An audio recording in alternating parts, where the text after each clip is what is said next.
ce sixième mandat est illégitime. Politiquement, il est illégitime. Moralement, il est illégitime. Historiquement, nous appelons à une prise de conscience nationale, à une mobilisation pacifique pour remettre Djibouti de la démocratie et de l'état de droit.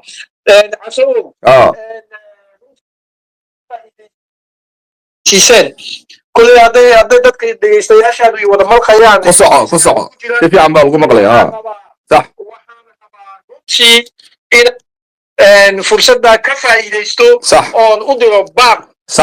madaxweynaha dalka mudane Ismaaciil Cumar Geele baaq oo leedahay oo shakhsiya hadda waxaa tan iyo 27 sanadood uu mudane Ismaaciil Cumar Geele majaraha dalka uu hayo waxa lagu yaqaan mar walba uu soo noqdo inuu yiraahdo uu ka dhigto Montreal halkii Faransiiska loo oranayay amba slogo uu ka dhigto dhalinyar baa doonaysa odayaal baa doonaya dumar baa doonaya ayna hadda intuu ummadda soo horjoogsado uu yiraahdo madaxweynuhu 27 sanadood aragtidayda siyaasadeed waa tan oo cad oo qeexan marka waxaan ka rabnaa adduweynaha waxa jira maxay ahayd casoowow nidaamyo loo maro markaad rabtid inaad matalaha dalka xukuntid aad joogsatid mashruuc siyaasadeedka haysid dadka si aad u gaarsiisid oo waa inaad ka haysid kuwa ka soo horjeeda inay ka fiican yihiin iyo inaad adigu ka mashruuc siyaasadeed fiican tahay si loo midmo waxa la yiraahdo dood siyaasadeed marka waxaan ka dalbanaynaa on diyaar u nahay model nahay iyo haddaanu BSN aanu nahayba dhammaantayaduba madaxweyne waxaanu ka dalbanaynaa 27 sanadood kumaanu arag adiga intaad soo fadhiisatid telefishanka Djibouti oo folka fol tete la soo ninkaas oo horjeeda oo dood siyaasadeed oo maxay ahayd mashruuc kontra mashruuc aad iskaga maxay ahayd meesha aad iskaga hor keentiin oo doodid marka waxaan ka codsanaa oo fursadda dhex marsanaya dhalinyarta maanta ku jirta maxay space-ka casoowe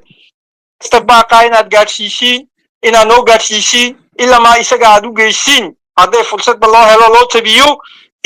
ka dalbanayno anigu Khadar Cabdi Ibrahim anigu gudoomiyaha xisbiga model dalada mucaaradkana gudoomiye ka ah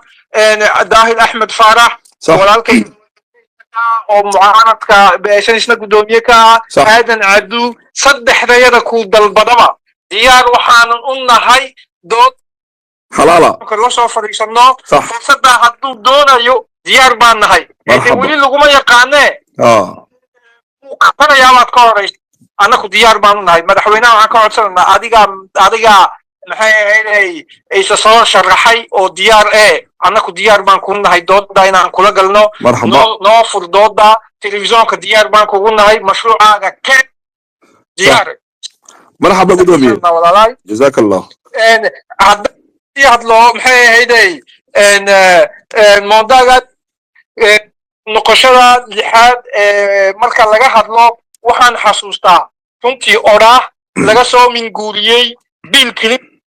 waa madaxweynihii 24aad ee Mareykanka 1999 markuu ka hadlay Mobutu Sese Seko kaliya taliyihii dadkii la oran jiray Zaire wuxuu yiri Bill Clinton صح markii ahaa Mobutu madaxweyne markii aan gudoomiyaha ka ahaa gobolka Arkansasna isagu wali madaxweyne ahaa waxaan ahay madaxweynihii dalka Mareykanka sidii buu madaxweyne marka waxaan uga xilku soo noqoshada lixaad maxay ahayd marka la xisaabiyo tan iyo 1999 hadda maanta marka laga joogo waxay noqonaysaa 28 sanadood fiiriya dhegeystayaal fiiriya wiilkii dhashay amba gabadhii dhalatay 1999 hadda waa 28 jir 27 jir weey وحولي هاي وحام ملين وحولي هاي وحولي هاي رأي هاي وحولي هاي عرول بو كل مويه أنا مو أركين marka waxay ku tusaysaa fursad la'aanta meesha ka jirta ee bulshadii in la soo rashaxo oo loo hindisay kala oo cusub la keeno loo diiday bay ku tusaysaa marxaba gudoomiye marxaba sii socdo haddaan ku sii socdo wax badso wax beel waati hore loo yiri wax badso wax beel bay leedahay bal sii joogitaanka la sii joogayo kulladan waa gabadh sidaad ogsoon tahay gabowna wuxuu dhalaa hawlqab buu dhalaayo hawl lama karo da marka la joogo wata keenta la yidhaahdo anarshi kii amerikaanka ahaayee muran boxing buwaagtiisa markuu ka hadlayo l'anarchisme contemporain entre émancipation individuelle et révolution sociale wuxuu sheegayaa wuxuu qorayaa uu sheegayaa da marka la gaadho in xil la hayn karayn oo xilkaasi maxaa ku dhaca qofka da markuu gaadho xil daya inuu hayo inuu xilkaasi ka sii siibto kala sii siibitaan baa ku yimaad